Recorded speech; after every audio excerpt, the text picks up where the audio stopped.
Lunes Cívico con Nahum Valladares. ¿Qué tal, amigos? ¿Cómo están ustedes? Muy buenas noches. Bienvenidos a su Lunes Cívico.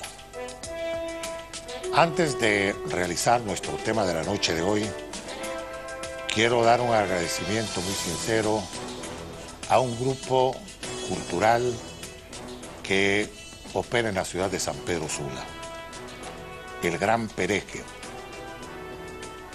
El sábado recién pasado, en una celebración que ellos hacen anualmente, fui motivo de un honor que no pude compartir con ellos debido a una afección bronquial que todavía estoy en estos momentos superando y que me llevó a recluirme en aposento en casa durante toda la semana pasada. Pero me hicieron un reconocimiento por mis actividades en pro del arte y cultura en la ciudad de San Pedro Sula. No pude compartir con ellos ese honor que me dispensaron, el cual les agradezco infinitamente. Y además quiero expresarle al compañero Eduardo Coto también las frases de agradecimiento por haberme representado en el acto del sábado recién pasado. Gracias al grupo Gran Pereque en San Pedro Sula. Hay fechas que pasan desapercibidas y se van perdiendo con el tiempo. Por eso nosotros en este tipo de programas que realizamos tratamos de rescatar algunos hechos, algunas circunstancias que el país ha vivido y que muchas veces son del desconocimiento de las actuales generaciones y también de las del pasado que no vivieron como debió ser lo que sucedió en aquel entonces. El conflicto armado entre Honduras y El Salvador en el año de 1969 tuvo sus orígenes 20 años atrás, cuando en el gobierno del doctor Villera Morales se emitió la Ley de Reforma Agraria. Esa Ley de Reforma Agraria en 1959 generó en los salvadoreños una disconformidad, porque el propósito de la ley era proteger a nuestro campesino, dotarlo de tierra y además legalizar su tenencia. Esa ley de alcance social del doctor Villera Morales, que llevó ese malestar en El Salvador, motivó una reunión que fue realizada en San José de Costa Rica a instancias del presidente don Chico Orlich, don Francisco J. Orlich, e invitó a los mandatarios José María Lemus del Salvador y Ramón Villera Morales para que pudieran tener un encuentro allá en la capital josefina. Lemus le pidió al doctor Villera Morales que no dejara que entrara en vigencia la nueva Ley de Reforma Agraria. Doctor Villera Morales se negó y le dijo que esa era una ley que iba acompañando a otras leyes de carácter social, como la Ley de Seguridad Social y el Código del Trabajo, y que no podía echarse atrás. Y eso se lo doy con conocimiento porque yo acompañé al doctor Villera Morales en ese viaje en 1959. Pasa el tiempo, entra la Ley de Reforma Agraria y una serie y miles de campesinos que trabajaban las tierras, campesinos salvadoreños, las tierras en Olancho, en El Paraíso y en los departamentos fronterizos de Valle, La Paz, Lempira, Intibucá y Ocotepeque, empiezan a tener problemas. ¿Por qué? Porque ya esa tierra hondureña ya no la podían trabajar debido a que, en primer lugar, tenían que sujetarse a lo que indicaba la Ley de Reforma Agraria en lo que era el trabajo productivo de la tierra. Y esos campesinos salvadoreños tributaban en El Salvador, no tributaban en Honduras. Así empiezan a generarse esos problemas.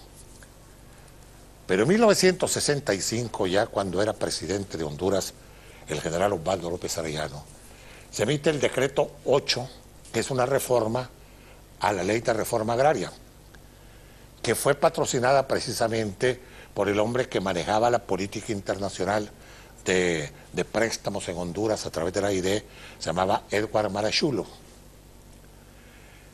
Y eso fue como que le dio y le puso la tapadera al bote que estaba en efervescencia. Y empiezan con la tenencia de la tierra únicamente y exclusiva, que decía el decreto 8, en manos de hondureños. Nadie podía trabajar la tierra, a excepción de lo que estaba manejado con las concesiones que se habían dado años atrás, concesiones de tierra, donde estaban las compañías bananeras y otras posesiones de las mineras, etcétera. Pero eso ya empezó a generar el problema en 1965. Empezaron a salir salvadoreños de Honduras porque no hallaban cómo trabajar tierra y todo. Y se hace una campaña en El Salvador motivada por los grandes intereses económicos, los terratenientes salvadoreños y todo, que tenían las grandes plantaciones de café, y cuando vieron que regresaba tantos salvadoreños, ¿a dónde lo iban a colocar si ellos tenían una explosión demográfica increíble? Y empiezan los malestares. Eso de la guerra del fútbol, un invento de un periodista polaco que le dio ese nombre porque el 29 de junio de ese año se realizó un juego de fútbol entre Honduras y El Salvador en el estadio Flor Blanca. Y como ya estaban calientes los ánimos en El Salvador, hubo manifestaciones populares contra los hondureños que acudieron a ver el juego. Hostilidad en la carretera, en los hoteles. Entonces eso fue motivando cierto malestar ya entre los dos países. Pero la cosa ya estaba montada. Y el 14 de julio se produce la invasión salvadoreña al territorio de Honduras. Bombardeo aéreo en las horas de la noche y la penetración de fuerzas salvadoreñas por el lado del Poy, en el lado de Ocotepeque, y por el lado sur, por el lado de Huascorán. Alianza, Caridad y todas esas poblaciones. Pierde invasión salvadoreña. Se desalta el conflicto. Nada de guerra de fútbol, el conflicto armado entre los dos países. 1969. Interviene la Organización de Estados Americanos, se produce el cese al fuego, se determina que es un conflicto de 100 horas, porque en efecto fueron 100 horas de combates. Y la Organización de Estados Americanos ejerce una vigilancia para evitar de que una vez que se logre el cese al fuego no puedan haber enfrentamientos de los dos ejércitos, y además vigilancia aérea para evitar de que se pudieran transportar aviones de guerra de un espacio aéreo al otro. Y así se mantiene la OEA, pero no se encontraba el mecanismo que pudiera encontrar una ruta de paz. Esa ruta de paz costó muchos años. Fíjense que todavía en el año de 1972, en septiembre de 1972, para ser más precisos, el 17 de septiembre, hubo un primer encuentro de delegaciones de Honduras y El Salvador, 3 años después, en lo que se llamó las pláticas de Tlatelolco. En las pláticas de Tlatelolco, México se ofrece como sede de una negociación entre los dos países. Y se nombra una delegación, el presidente López nombra una delegación que estaba jefaturada por el canciller de la República, que era el abogado César Batres Galeano, y la integran, entre otros, el ex canciller Roberto Perdomo Paredes, el ex ministro de Relaciones Exteriores, viceministro Virgilio R. Gálvez, Policarpo Bonilla Callejas, el coronel Jaime Mondragón, el abogado Moisés Ulloa Duarte, que había sido funcionario de Honduras en la Organización de Estados Centroamericanos, ODECA, que ya con el conflicto se terminó también la ODECA, y su servidor, parte de esa delegación en las pláticas de Tlatelolco. Pero ahí no se llegó a nada, 1972. Pasan los años, y ese camino y esa ruta es la que hoy quiero que ustedes conozcan, porque ahí ya entran otros personajes que empiezan a buscar el camino de la negociación para llegar a la firma del Tratado de Paz, que se efectuó el 30 de octubre de 1980 en Lima, Perú, después de tantos años. Y ese fue el Tratado de Paz. De ahí se vino la secuencia de las reuniones para que entrara en función la Corte Internacional de Justicia de La Haya, efectuara la sentencia de acuerdo a la negociación que se había hecho en el tratado, hasta que en 1994 los presidentes Rafael Leonardo Callejas y Alfredo Cristiane se encontraron en la frontera para firmar y sellar la paz definitiva. Este tema lo vamos a abordar hoy con una persona que fue protagonista de todos estos hechos que les he venido narrando. Antes de la pausa, se lo voy a presentar, el coronel César Elvir Sierra. César, bienvenido al programa. Me da mucho gusto que me hayas invitado a este programa. Tiene mucha relevancia en el acontecer nacional y el día de hoy, como tú muy bien lo citas, con los antecedentes que estás explicando, que no hay duda que has sido actor en ellos, es un reflejo muy exacto. Vamos a hablar de esto después de la pausa, César, porque quiero que no solo lleguemos a la firma del tratado, sino para que vayamos estableciendo la ruta de cómo se llegó a ese tratado y lo que se fue superando con él. Bueno, con mi amigo, el coronel César Elvir Sierra, que somos contemporáneos, estuvimos incluso, yo no jugaba básquetbol, él sí jugaba básquetbol, el equipo de los Cuervos, ¿te acuerdas? Pues sí, perfectamente. Los Cuervos, que un gran basquetbolista. Pero no nos conocemos desde entonces, cuando él era subteniente en las Fuerzas Armadas, y le he seguido los pasos como militar, y somos muy buenos amigos. Vamos a ver, César, entremos en esa ruta, camino a la paz entre Honduras y El Salvador. Bien, tú citas muy bien el caso de la presencia de Villa Morales, porque increíble.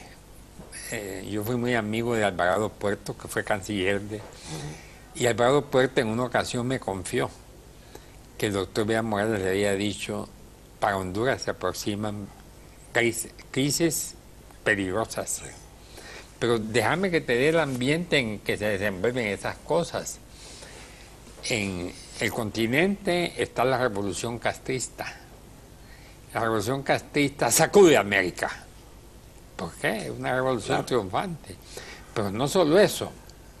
Fue una revolución que incluso llevó a una crisis sus relaciones con Estados Unidos, la crisis de los misiles.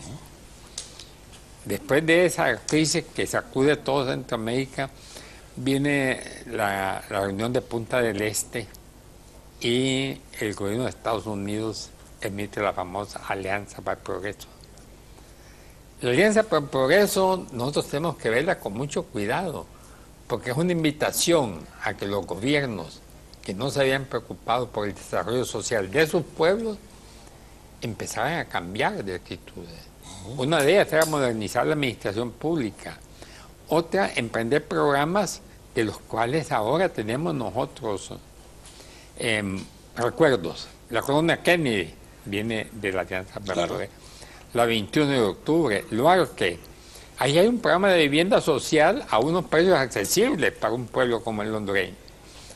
En ese ambiente surge el gobierno de Villa Morales, con un grupo de hombres brillantes. Yo creo que el Partido Liberal pocas veces ha tenido una pléyade de hombres de lo más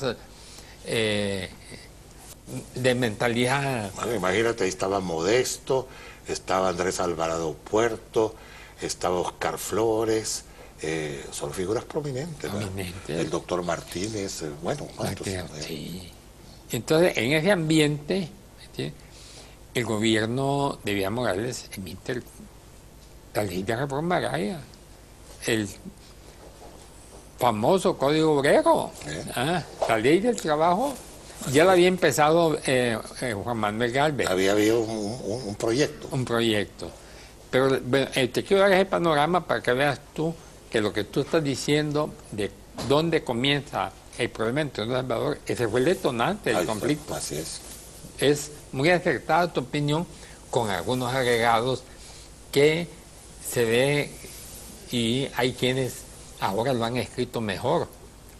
Hace poco yo tuve hace 5 años me visitó a mí en San Juancito, que es mi lugar de residencia, un historiador salvadoreño. Él andaba interesado en investigar qué había sucedido en 1969. Y llegó a mi casa y me dijo, me han dicho que usted ha escrito el mejor libro de investigación sobre la guerra Honduras-El Salvador. Yo he tenido acceso a ella, me dice, pero quiero que usted me traslade. Eso es lo que voy a hacer en esta noche. Mira, cuando ese hombre llegó, 5 años después, me invita a una reunión aquí en Honduras y ha escrito un libro que se llama La Guerra Breve y Amarga. Pero es el otro lado de la medalla. Claro. Yo escribí lo de Honduras, él escribió lo de El Salvador. Y parece mentira, fíjate qué coincidente tu criterio. Él señala que el problema agrario está presente en el conflicto, claro, que hubo. Y eso es cierto. Mira, lo que tú llamas proceso de reforma agraria. El artículo 68 establecía que solamente los hondureños podían tener acceso a las tierras nacionales. Pero Honduras fue generoso con el gobierno de El Salvador y a través de... los consulados. Primero hizo 2 tratados migratorios. Sí. El segundo lo hizo con López Arellano.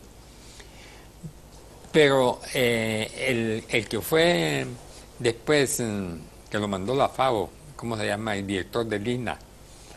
Rigoberto Sandoval Correa. Por supuesto que por recomendación del gobierno le hace una propuesta al gobierno de El Salvador, que se haga una colonia de salvadoreños en el Valle de Sico, Paulaya.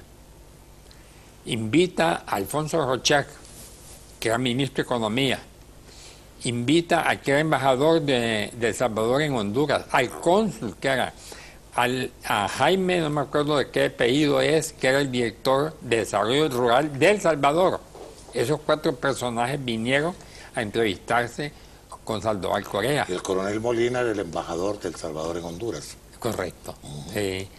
Entonces, cuando ellos reciben esa invitación, y en eso fue testigo Roberto Ramírez y otros altos personajes, no hubo respuesta del gobierno de El Salvador.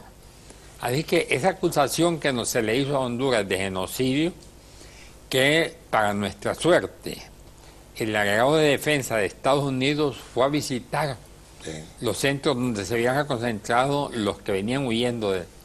Se dio cuenta que no existía ese vejamen que decían que se había cometido con los salvadoreños. No.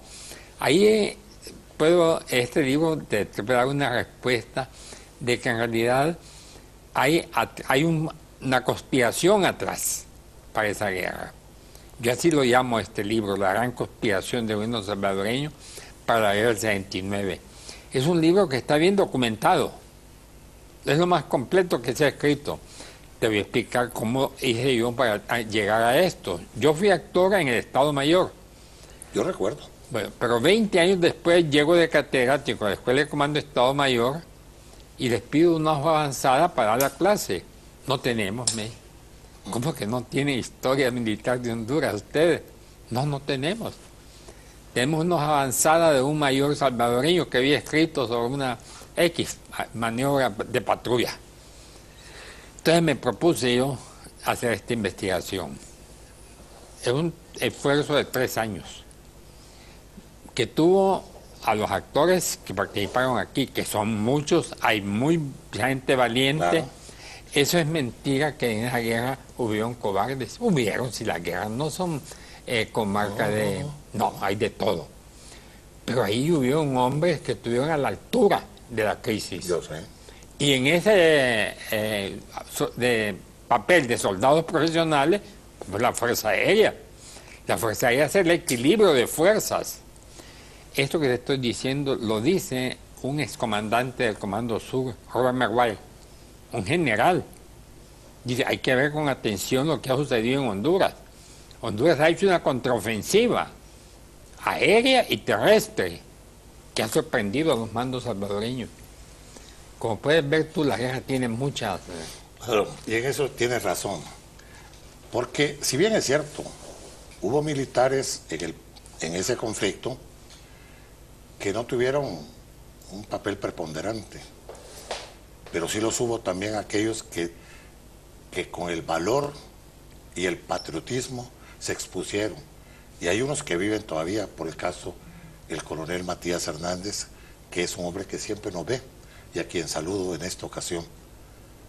Es un héroe del 69. Los recuerdos de ese conflicto armado por El Salvador de 1969, me interesa mucho llegar hasta la fecha del 30 de octubre de 1980 en la firma del Tratado de Paz de los dos países, en la cual el coronel César Elvis Sierra jugó un papel importante, ya que él era el canciller de la República y él asistió a la firma de ese tratado en la capital peruana.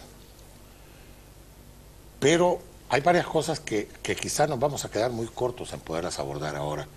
Todo ese tránsito para llegar a ese 30 de octubre de 1980, porque se pasaron muchas cuestiones que no fueron vicisitudes de países, sino que cuestiones de intereses que ya habían terminado con el mercado común centroamericano, con la Organización de Estados Centroamericanos, con tantas cosas que fueron prácticamente desquebrajando la región centroamericana.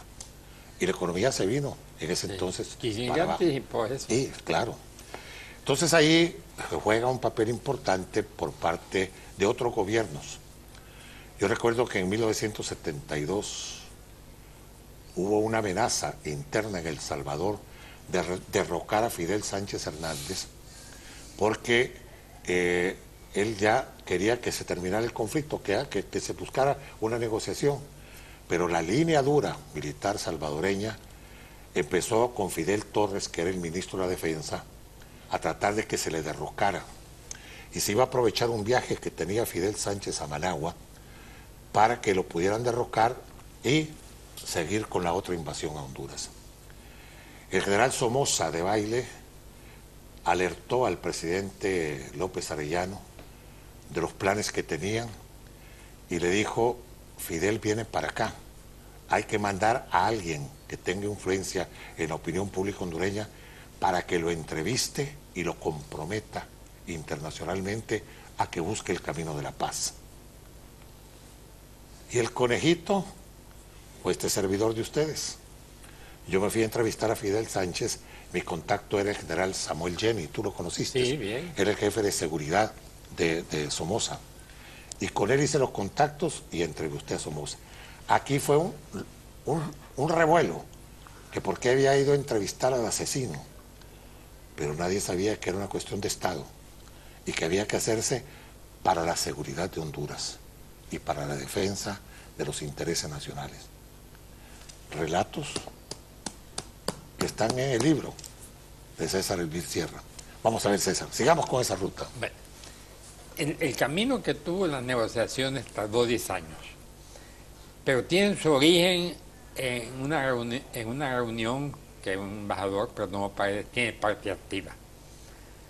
Son lo que se conocen, yo las llamo las joyas de la diplomacia hondureña.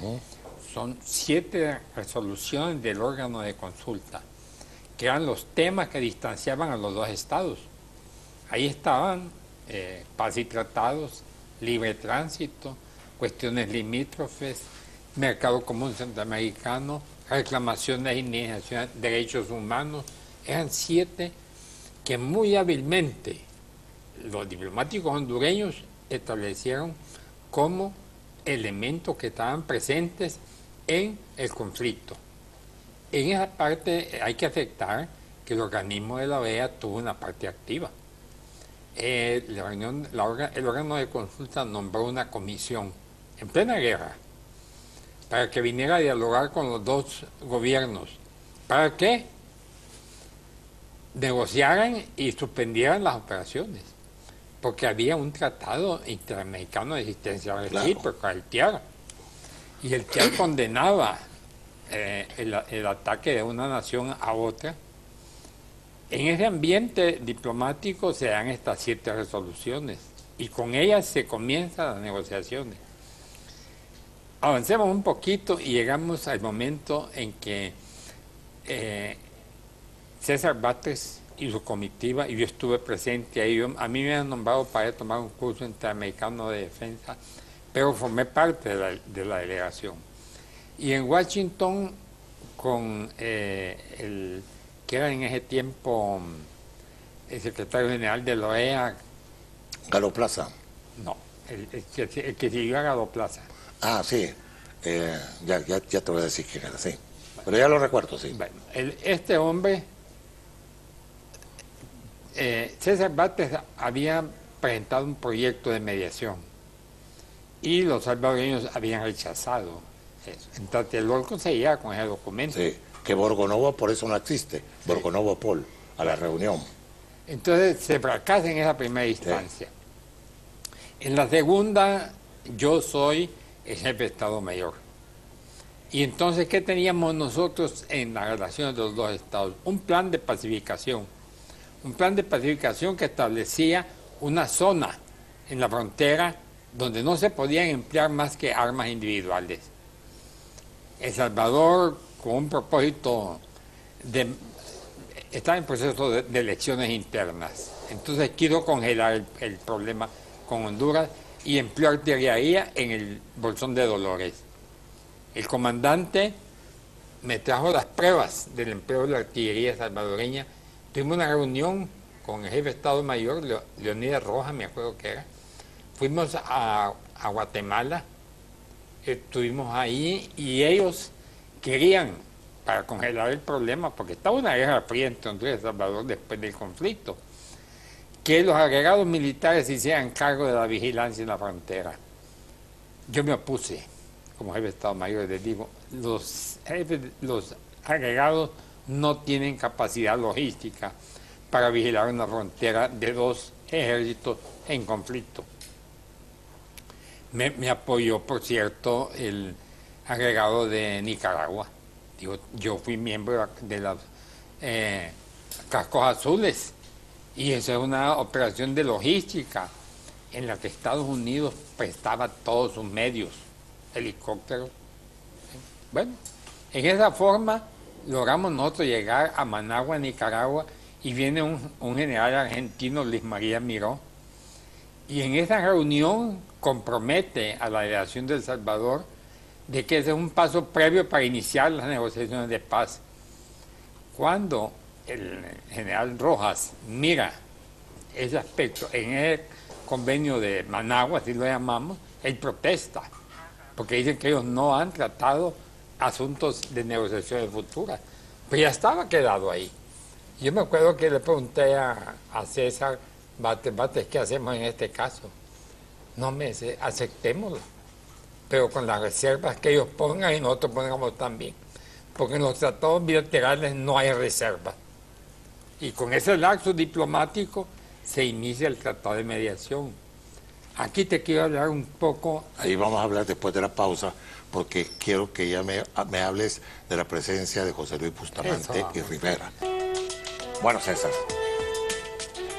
el papel del doctor José Luis Bustamante y Rivero como mediador. ¿Cómo surge y cómo llegamos a ese 30 de octubre? Bueno, cuando surge el impasse de Tlatelolco, hay un punto muerto en las negociaciones entre Honduras y El Salvador. Cuando sucede esa crisis militar, eso da actualidad al problema. Y volvemos nuevamente a la OEA, a la 13ª reunión de consulta. Y Orfila, que era el secretario general, Alejandro Orfila, correcto, viene muy hábilmente, sirve de mediador. Te voy a decir aquí con toda honestidad, El Salvador es un país difícil para negociar. ¿Sabes qué hicieron cuando fuimos nosotros a esa reunión? Yo estuve presente ahí. Desnaturalizaron el tratado de mediación. Yo me acuerdo que en una reunión que tuvo la comisión le dijimos a Orfila, bueno, díganle a El Salvador que proponga él qué clase de tratado de mediación quiere. Y ahí se dio cuenta la delegación salvadoreña que no podía ir más allá. Entonces se aceptaron los extremos.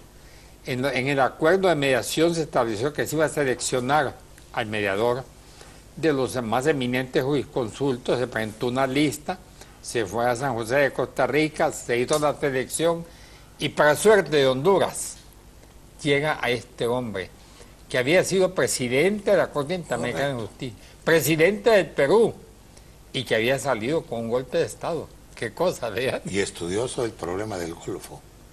Oigan, el doctor Bustamante, el papel de él en este asunto, hay que darle su relevancia. Como yo te repito, negociar con los salvadoreños era difícil. Yo participé casi en todo el proceso. Recuerdo cuando el doctor Mora nos recibió en San José de Costa Rica, en lo que fue sede del edificio de la Corte Centroamericana de Justicia, que eso lo había donado América a Costa Rica. Viene Honduras, le presenta un proyecto a la delegación de El Salvador. La delegación de El Salvador lo recibe, entra por una puerta y sale por otra y dice, la delegación rechaza la propuesta de Honduras. Me acuerdo de esta anécdota del doctor Mora. Yo tuve una profesora de aritmética práctica y ella decía que 2 más 2 son 4, 5 menos 1 son 4, 3 más 1 es 4. Señores, hay muchos caminos para llegar al final. Mira qué belleza. Y dijo una gran verdad, porque fue un largo camino que tuvimos nosotros, peregrinamos por varios países de América. Fuimos a Washington, fuimos a México, fuimos a Guatemala, Costa Rica, en fin, de Managua, Nicaragua, buscando una... Bueno, fíjate, 11 años para llegar a la firma del tratado. Ahora, te quiero abrir una página que mucha gente le ignora. El Salvador es tan duro para negociar que cuando tocó el tema, se agotaron todos los temas de las resoluciones, y solo quedaban cuestiones limítrofes. Entonces, a mí, que era yo en ese tiempo, yo fui en primera instancia presidente de la Comisión Mixta de Límite, que negoció precisamente los problemas limítrofes. ¿Qué ocurre con El Salvador? Ahí estaba Pineda Madrid también. Sí, no, una delegación muy buena. Muy buena, sí. Martínez Blanco dejó un testimonio muy completo sobre esas negociaciones. ¿Qué sucede cuando se llega a ese tema? Que El Salvador, iniciativa de ellos, rehúsa tratar el tema en presencia del mediador. Dice que es una negociación que lo vamos a hacer los dos países. El tratado contemplaba eso, la negociación directa de las partes. Y nos fuimos a Miami, en el Fontainebleau, me acuerdo, fueron las reuniones. Debo decirte que el proceso de mediación siguió todo un contencioso completo.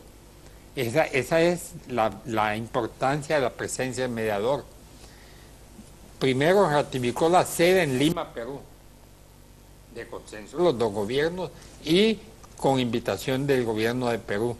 Turbay Ayala nos recibió, bueno, él fue el que nos sirvió, podemos decir, para que esas negociaciones se hicieran en Lima, Perú.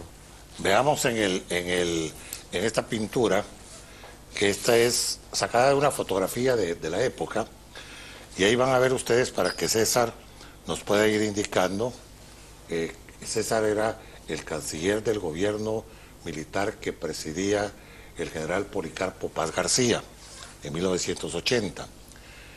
César, tú estás con uniforme ahí, sí. Militar, pero ¿quién es el doctor Bustamante Rivera? ¿El que está al par tuyo, a la derecha? El que está al par mío. El que está con la banda presidencial es César Turbay Ayala, sí. Presidente del Perú. Al lado está Chávez Mena, que es el canciller. Era el canciller del Salvador. Del Salvador, Fidel Chávez Mena. Fidel Chávez Mena. Correcto. ¿Y los demás quiénes son? Los cancilleres de Centroamérica que nos acompañaron. Esto fue en el Palacio Nacional de la Plaza de Armas de Lima, Perú. De Lima, Perú, sí.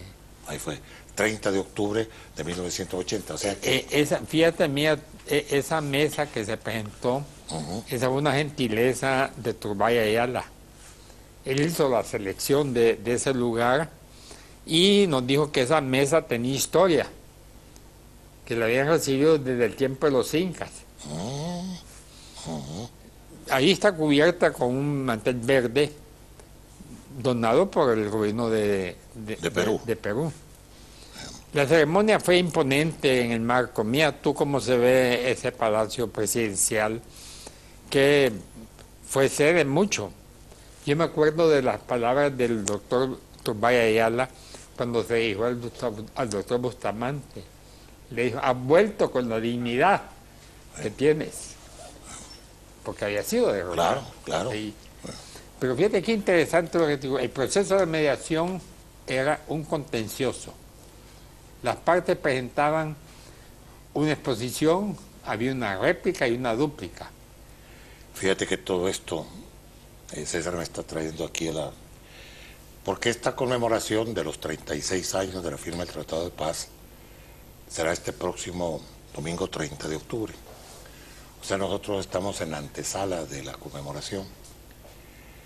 Pero qué interesante sería que un centro universitario, podía ser la Nacional o cualesquiera de las universidades privadas, hiciera un conversatorio en estos días para poder analizar con más tiempo todos los intrículos que tiene esto, que está plasmado en tu libro, pero que tiene otras aristas, que muchas veces con otros protagonistas se puede ir llevando a buscar eso, porque no solo es de sindicar que la dureza salvadoreña, porque también puede ser que hubiese también una dureza hondureña, porque cada quien está defendiendo sus principios soberanos. Sí. Y eso, lógicamente, así es. Y la cosa es llegar a los términos de la verdad, de la realidad, de lo que sucedió en aquel entonces, tanto en el 69 como en el 72 en Tlatelolco, como lo que sucedió ya en la negociación directa que nos llevó al Tratado de Paz. Ya retorno con ustedes y César, ya casi nos vamos, pero ha sido un placer el haber dialogado contigo sobre esto que es tan importante para la nación hondureña. Bueno, ya en la despedida del programa, queremos enviarle un saludo muy afectuoso al mayor Macala. Macala, en realidad, si nos pusiéramos a mencionar los nombres de todos los héroes, de los grandes soldados, no podemos olvidar aquí a Nando Soto, a Matías Hernández, a Carlos Aguirre, a Morolica Colindres, a todos los pilotos de la Fuerza Aérea, a los comandantes, a Cristales, a toda la gente que luchó, que estuvo en los campos de batalla. Macala, un saludo, uno de los héroes en el conflicto con El Salvador. César, qué lástima que ya llegamos al final del programa. Sí.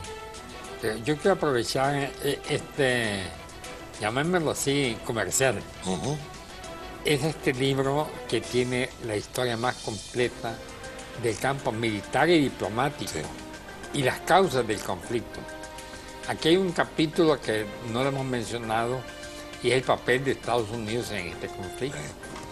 Mucha gente quisiera verla del lado de uno de los actores y no, pero sí hay por parte del grupo militar de Estados Unidos en El Salvador una ayuda al Estado Mayor salvadoreño, y eso lo confirma el propio embajador Bowman, que estaba ahí por un incidente, y eso da lugar a que Jack Bean en su libro haga mención al caso insólito de la complicidad del grupo militar en la planificación de la guerra. Esta es una historia completa. Es un comercial que yo con todo gusto te lo obsequio, porque yo sé que tú fuiste actor. Ahí hay un capítulo a los medios de comunicación. Claro. ¿Por qué? Porque los medios de comunicación pudieron en una u otra forma Papel determinante. cambiarle la opinión al Así mundo sobre la acusación de genocida que nos Así hacía. es, así es. Sí. Pues te lo agradezco mucho porque esto enriquece mis fuentes de consulta que tengo para seguir historiando en el país. Porque aquí hay bastante sustento, con relatos, con hechos, con cosas que son parte de una realidad que se vivió en aquel entonces. Yo te agradezco mucho tu presencia, César, porque hemos participado en un programa dedicado en el mes de las Fuerzas Armadas, precisamente al valor de nuestras Fuerzas Armadas, que no podemos dejarlas a un lado. Papel preponderante que se jugó en ese conflicto, con figuras sobresalientes, con hombres que entregaron todo, entregaron su empeño, en algunos casos sus vidas, y en otro lado su orgullo de ser hondureños. Sumémosle a eso, Nahum, la presencia del pueblo de Honduras. Así es. El pueblo de Honduras estuvo detrás de las Fuerzas Armadas, Sí. en todo momento. Sí. La base logística de los soldados que estaban combatiendo fue el pueblo. Donde se hacía mención de aquella frase histórica: en cada hondureño un soldado, y en cada soldado un héroe. César, y ustedes, amigos televidentes, muchas gracias por habernos acompañado en el programa de hoy. Les invito para el próximo lunes a la misma hora, siempre por la Televisión Educativa Nacional. Mientras la vida sigue y nosotros sigamos en la vida, aquí vamos a estar con ustedes. Buenas noches, amigos.